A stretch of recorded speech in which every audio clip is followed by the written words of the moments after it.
Jadi latihan mengendalikan diri.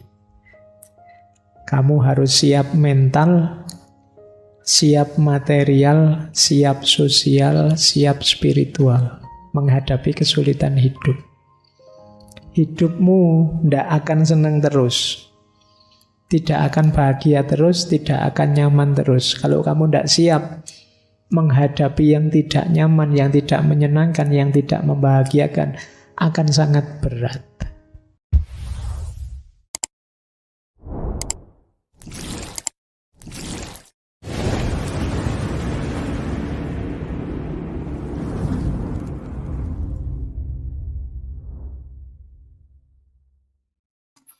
Assalamualaikum warahmatullahi wabarakatuh.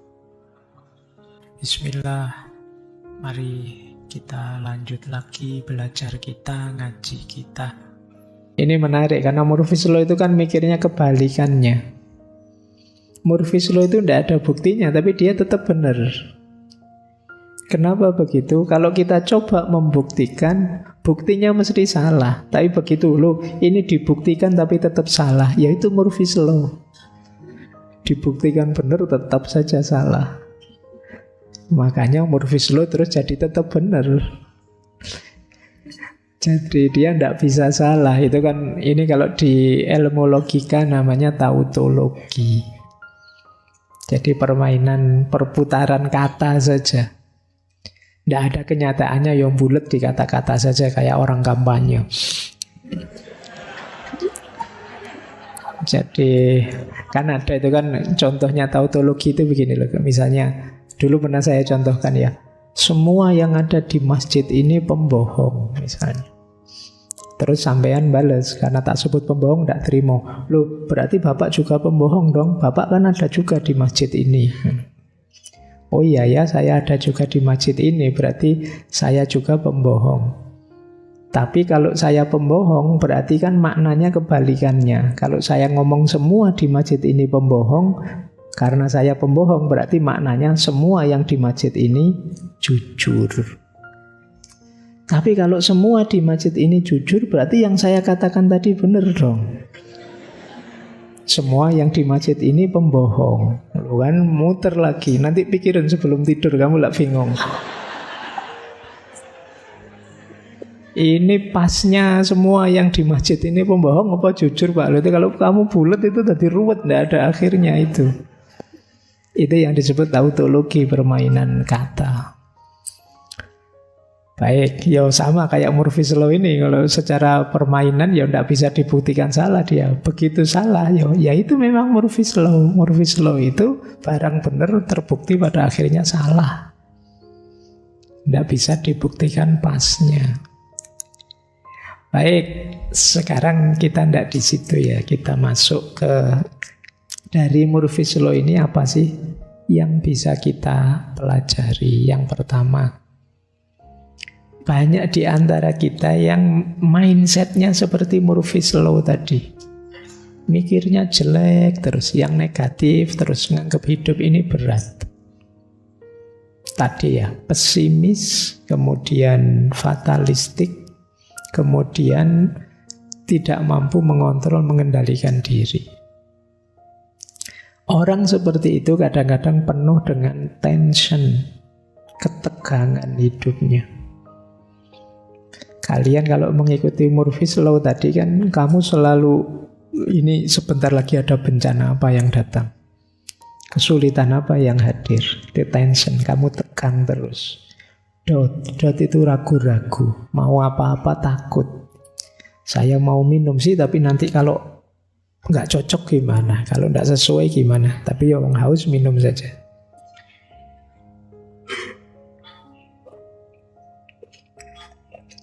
Terus cemas, ketakutan. Semoga yang ikut ngaji tidak ada yang begini-begini ya. Tegang, serba ragu-ragu, cemas, takut tanpa alasan. Mikir-mikir sendiri, takut-takut sendiri. Jangan-jangan nanti ada ini, jangan-jangan gitu. Kamu jangan-jangan sendiri dan takut sendiri. Cemas, anxiety. Jadi sekedar pusing sedikit, jangan-jangan ini gejala stroke ini ya, jangan-jangan ngono kamu. Susah karepe dhewe. Karena mungkin itu diantara efeknya hari ini banjir informasi itu kan begitu. Jadi terlalu banyak ngerti macam-macam termasuk yang tidak penting, kamu sering mengalami anxiety, ketakutan yang tidak jelas. Wong ke atas lihat bintang kelap-kelip saja kamu ini mungkin ada aliennya lewat, ada itunya. Kalau tiba-tiba ada yang jatuh ke sini gimana ya? So mikir aneh-aneh gitu. Anxiety. Kemudian suspicion, serba curigaan. Orang curigaan itu kan apa saja dicurigai, ini konspirasi ini mesti, ini teman-teman mesti nanti minggu depan kita ada tema konspirasi. Agitasi, merasa diserang terus, paranoid, parno, takut yang tidak jelas.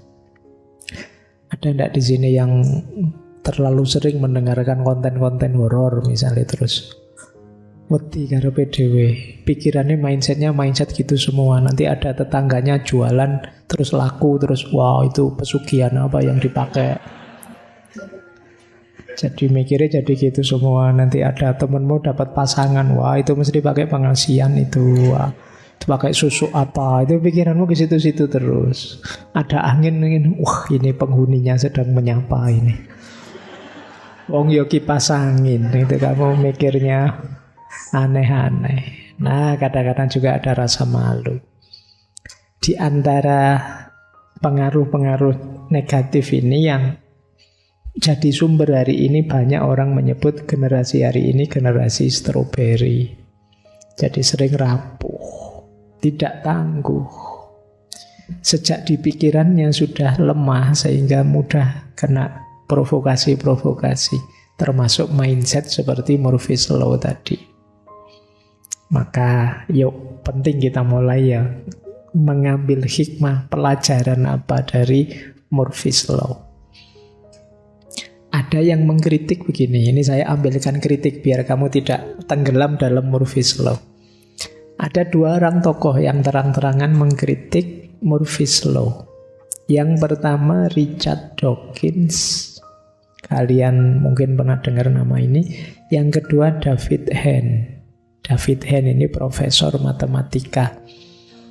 Kalau menurut Richard Dawkins, Murphy's Law itu ya memang kita sering merasa cocok, tapi itu kalau dalam ilmu logika namanya bias. Nah, kalian kalau baca buku Sesat Pikir dan Cacat Logika itu, ini namanya bias konfirmasi. Jadi bias konfirmasi itu karena pikiran kita sudah begitu, maka kita hanya nyari bukti yang begitu.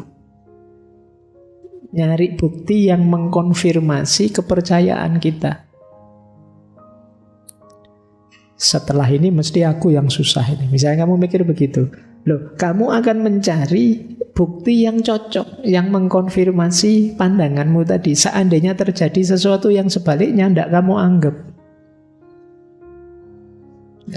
Sama kayak kalian misalnya punya keyakinan, pokoknya kalau habis apalah nabrak kucing apa nginep di kamar nomor berapa 13 itu kan, kamu menganggap itu sial misalnya. Loh, bias konfirmasi itu karena kamu yakin itu sumber kesialan. Setelah itu kamu akan mencari kesialan-kesialan dalam hidupmu, kamu sambungkan ke situ. Kalau kamu ngalami enak, ndak kamu pikir ke situ. Tapi begitu kamu ndak enak, ini gara-gara kemarin habis nabrak itu mesti. Ini namanya bias konfirmasi.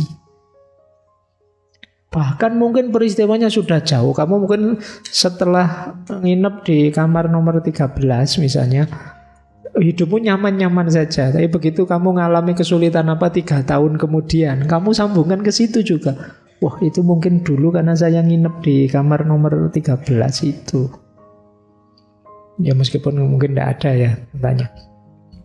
Jadi ini namanya bias konfirmasi. Ya buktinya mesti saja cocok. Karena apa? Kamu cari yang begitu. Jadi yang tidak cocok tidak kamu lihat.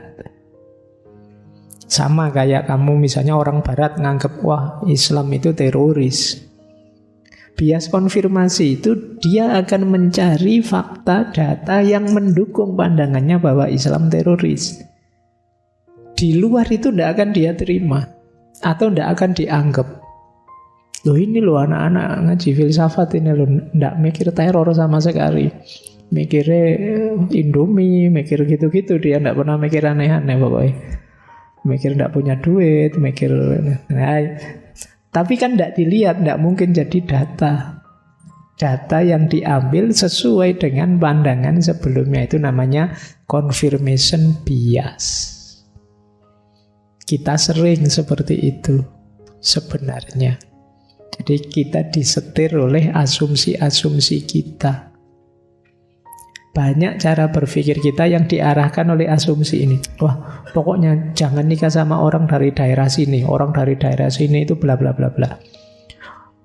Mungkin ada puluhan ratusan kelakuan dia yang tidak cocok dengan pernyataan kita tadi. Hanya 1-2 kadang-kadang muncul yang seperti itu, dan 1-2 itulah yang kita pegang.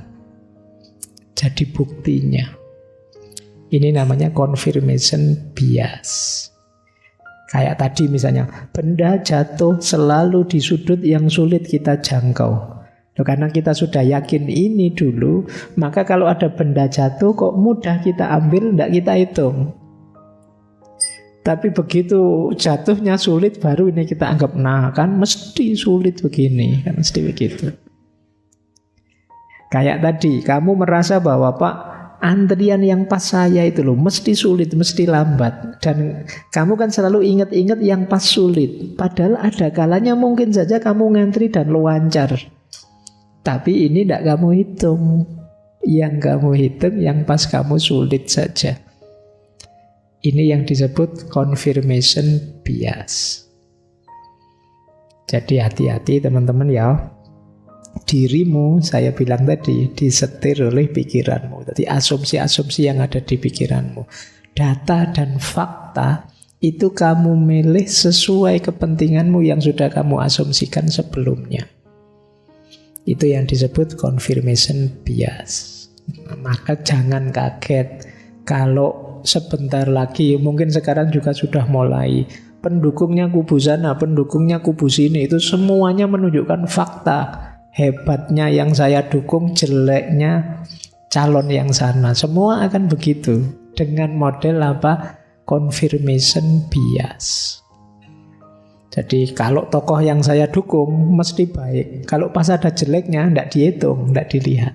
Yang ditampilkan yang baiknya saja. Sementara kubu sebelah mesti jelek. Kok pas ada baiknya, tidak dihitung. Yang dikonfirmasi yang jeleknya saja. Nah ini sekarang boleh jadi bekalnya teman-teman ya, biar agak pinter sekarang. Jadi kalau ada orang bilang, loh ada faktanya loh, saya lihat sendiri loh. Iya, tapi faktanya dipilih sesuai yang sebelumnya jadi pandangannya, jadi aspirasinya. Fakta yang berseberangan, fakta yang berbeda juga banyak, tapi tidak diekspos. Mungkin teman-teman masih ingat ya, logikanya post-truth itu ada logika signing, priming, dan framing. Signing itu menggunakan simbol-simbol tanda-tanda sesuai kepentingannya. Priming itu mengutamakan hal-hal yang ingin dia tonjolkan. Framing itu motong, mereduksi data sesuai yang dia butuhkan. Iya memang faktanya ada, mungkin ada gambarnya, ada fotonya, ada videonya, tapi dengan modifikasi tertentu sesuai kebutuhan konfirmatifnya. Jadi kritiknya Dawkins tidaklah Murphy's Law ini hanya satu jenis confirmation bias. Hidupmu tidak semalang itu, yakinlah. Tidak mungkin Allah bikin kamu susah dengan sunnatullah yang rumit. Tidak mungkin begitu. Yang kedua, ada lagi istilah yaitu selection bias. Bias seleksi. Bias seleksi itu ya seperti tadi. Kalau ini lebih memotong, menyeleksi sesuai kebutuhan kita. Kita itu hidup ini ya ada senangnya, ada susahnya. Tapi kita pilih bagian susah-susahnya saja. Itu kayak misalnya ada tokoh sukses terus diwawancara. Gimana Bapak masa kecil dulu? Masa kecil saya itu susah sekali. Tapi dipilih yang susah-susah. Mungkin saya pernah ngalami ini, ngalami itu. Diceritakan yang susah-susah biar orang yakin bahwa orang ini berjuang dari nol, dari susah loh. Ini namanya selection bias. Jadi yang enak-enak tidak disebut, yang lancar-lancar tidak disebut. Yang disebut sesuai yang dia butuhkan. Itu namanya selection bias. Nah, teman-teman mulai sekarang sadar ya. Jadi dua bias ini harus kita ingat benar. Karena era medsos hari ini kita sulit sekali memfilter, menyeleksi mana data yang objektif, mana yang subjektif. Subjektif itu bukan berarti salah, tapi sesuai kepentingan dan selera yang bikin berita. Biasanya ada model seleksi, ada model konfirmasi ini. Baik, jadi yang pertama dari Murphy's Law kita belajar tentang confirmation bias dan selection bias. Ini salah satu cara kita berliterasi menghadapi dunia digital hari ini yang luar biasa dengan banjir informasinya. Saya lanjutkan. Pelajaran lagi dari Murphy's Law apa? Tadi kan isinya negatif-negatif semua. Mari kita mulai latihan. Kalau di dunia ilmu sosial namanya disaster management. Disaster management itu manajemen bencana. Ya bencana level kecil lah. Kayak tadi kamu ngantri tidak selesai-selesai. Kamu itu kan bencana sebenarnya. Meskipun kecil, kalau tidak siap kan membawa pengaruh tadi. Kamu stres, kamu kecewa, kamu malu, dan lain sebagainya. Mulai ayo belajar pelan-pelan. Di level individu, tidak apa-apa. Disaster management. Tanggap bencana, juga mampu menanggulangi bencana. Tanggap kalau kita mengalami peristiwa pahit dan mampu menanggulanginya.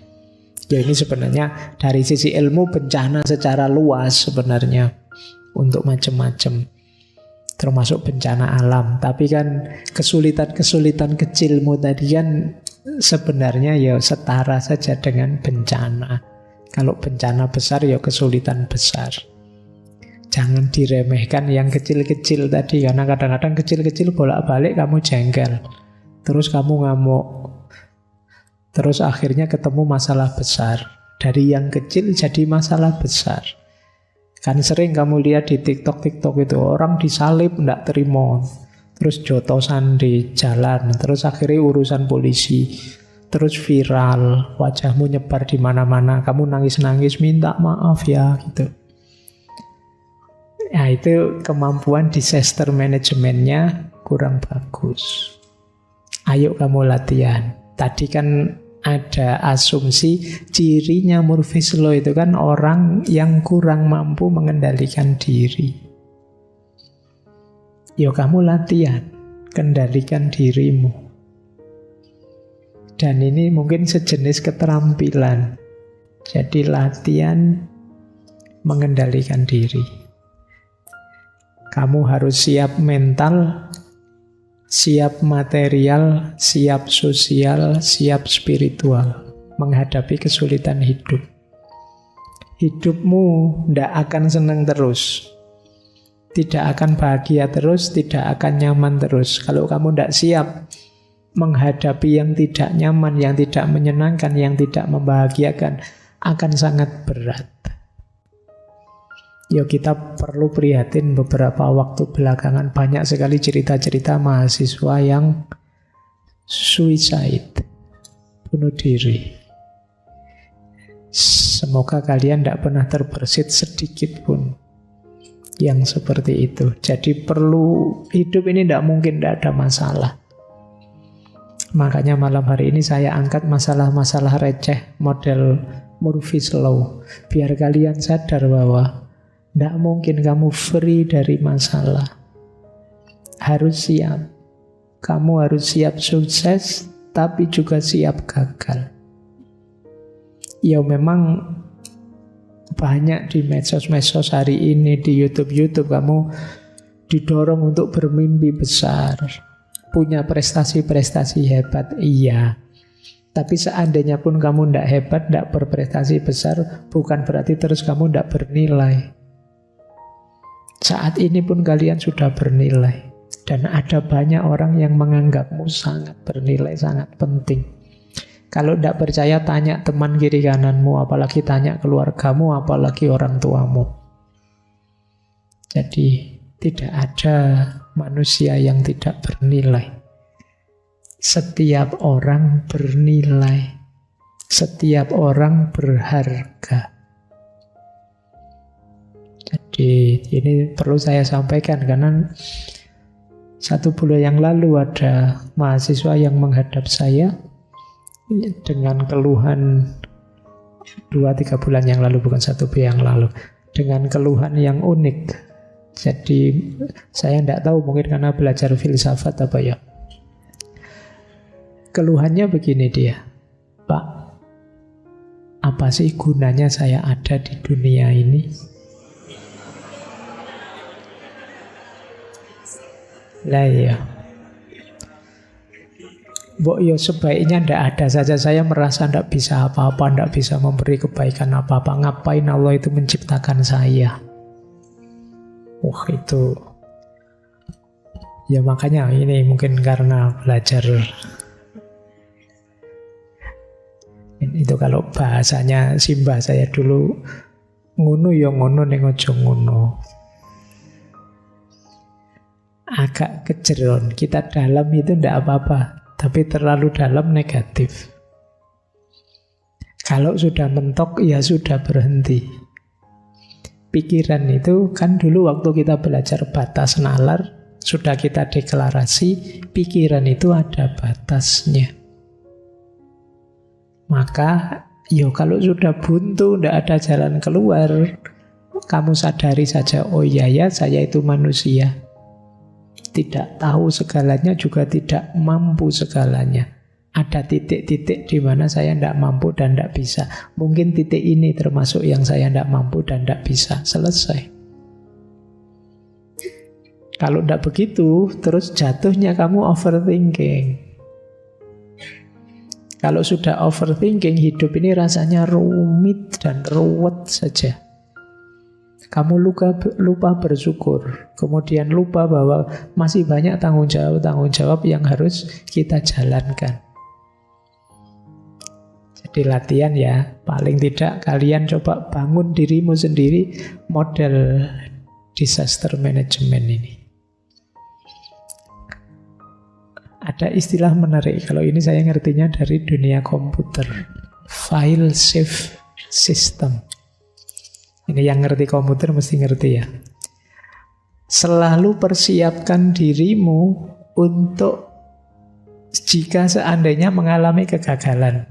Kalau komputer itu titik file save itu begitu error nggak karu-karuan, kamu reset saja kembali ke awal. Aman sudah. Kamu juga begitu. Dalam dirimu sediakan ruang untuk file save system ini. Karena hidupmu tidak tentu. Kita tidak ngerti nanti menghadapi apa, mengalami apa. Ya mungkin dalam jangkauan pengetahuan kita nyaman-nyaman saja. Tapi sopo ngerti. Siapa tahu. Wong kita tidak ngerti dalam hidup kita ini nanti akan mengalami apa saja. Ya siapa tahu nanti tiba-tiba perang dunia ketiga muncul misalnya. Jangan-jangan kamu malah seneng. Wah kuliah libur berarti Pak. Iya. Wong dunia serba ndak mesti kan sekarang. Kayak kemarin, tiba-tiba gara-gara virus yang sangat kecil saja jungkir balik orang seluruh dunia. Kamu tersisihkan di pojok-pojok rumahmu semuanya. Itu kalau tidak siap mental, selesai kita. Maka sediakan fail-safe system dalam diri kita. Nah, gimana Pak manusia bisa punya fail-safe system? Kalau komputer sih gampang, ada banyak, kemarin kita belajar banyak teori tentang ini. Mungkin bisa kembali ke episode-episode patah hati menurut banyak filosof, banyak kalangan dan lain sebagainya. Dalam rangka membangun ini, fail-safe system. Saya kasih contoh ya, fail-safe system. Ini saya ambil dari para filosof eksistensialis. Ini bagi saya semacam personal fail-safe system. Membangun sistem ketangguhan dirimu. Biar kamu tidak jatuh, biar kamu tidak runtuh mengalami apapun. Ini boleh dicek di pikiran-pikirannya filosof eksistensialis seperti Schopenhauer atau Nietzsche, Kierkegaard, dan lain-lain. Yang pertama misalnya, kalau ini fail-safe, jalan estetika, seni, keindahan. Fail-safe model ini meminta kita untuk punya sistem katarsis yang mampu membuat kita melampaui ruang waktu hidup kita. Katarsis itu semacam pelampiasan. Biasanya memang ranah katarsis ini ada di dunia estetik.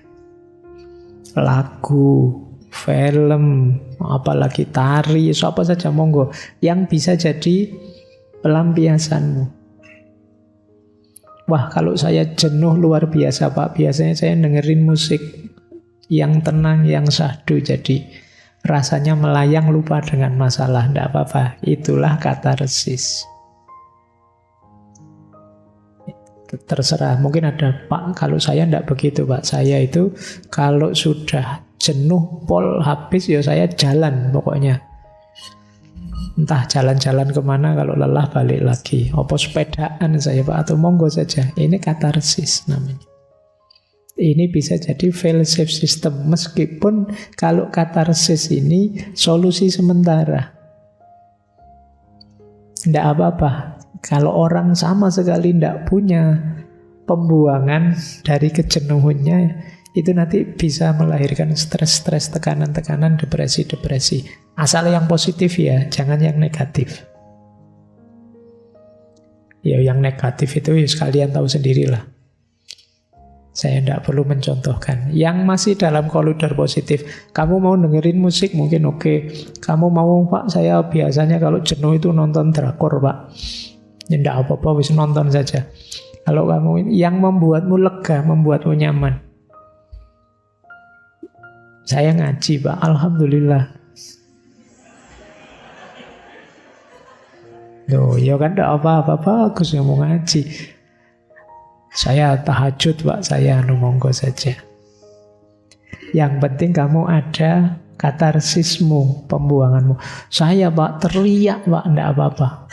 Saya mukuli bantal Pak, tidak apa-apa wis. Yang penting kamu punya katarsisnya. Asal jangan mukuli teman aja. Kalau itu negatif. Nah, jalan estetik sementara, durasinya pendek. Iya, kamu waktu mendengarkan lagu tenang kamu. Tapi begitu lagunya mati, masalahnya datang lagi. Tapi mendengarkan lagu terus-terusan jenuh. Jadi dia tidak bisa jadi solusi permanen. Ada jalan lebih permanen, yaitu jalan etis. Jalan etis itu distraksikan kegalauanmu, masalahmu, kesedihanmu ke arah perbuatan-perbuatan baik. Wah, saya bakti sosial saja lah Pak. Wah, saya melakukan ini itu yang kebaikan untuk sesama. Ini namanya jalan etis. Lebih panjang daya filsafnya. Sekarang saya sibuk membantu yatim piatu, Pak, ini lebih panjang. Sekarang saya sibuk bantu teman-teman yang tidak mampu, lebih panjang. Jadi boleh kamu sibukkan dirimu dalam kebaikan, apapun jenis kebaikannya. Ini namanya jalan etis. Tidak sekedar mencari katarsis, tapi juga katarsis yang membawa manfaat, maslahat untuk sesama.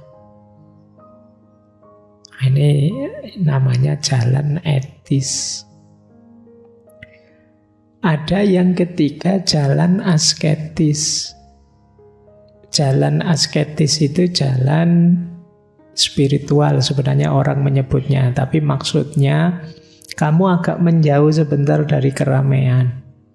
Yang bikin kamu suntuk luar biasa itu keterikatanmu, kemelekatanmu dalam keseharianmu. Tarik diri sebentar. Istirahatkan pikiran, hatimu, kesibukanmu sehari-hari. Ini jalan asketik. Tidak apa-apa sementara tidak ketemu temanmu. Wong temanmu tidak pernah kangen padamu kok. Jangan-jangan kamu minggir sebentar, mereka syukuran. Alhamdulillah dia tidak ada. Jadi ayo minggir, tidak apa-apa. Yuk minggir sementara untuk bersih. Kalau orang sufi ada kholwat, ada uzlah. Dalam rangka pembersihan. Nanti kalau sudah tangguh, sudah kuat, tidak mudah terpengaruh, kembali lagi. Jalan asketik lebih permanen. Jadi karena nanti kita jadi tangguh mental batin kita.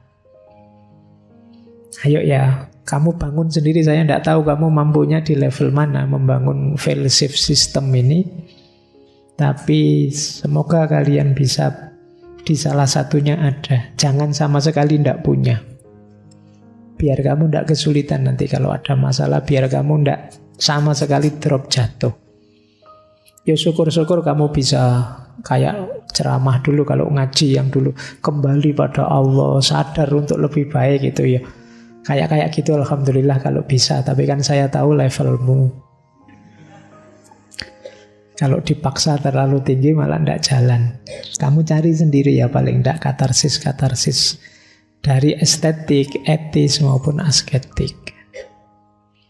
Baik, jadi ini berhubungan dengan hidup yang serba negatif tadi loh. Hidup yang kita banyak sekali ketemu kemalangan-kemalangan hidup.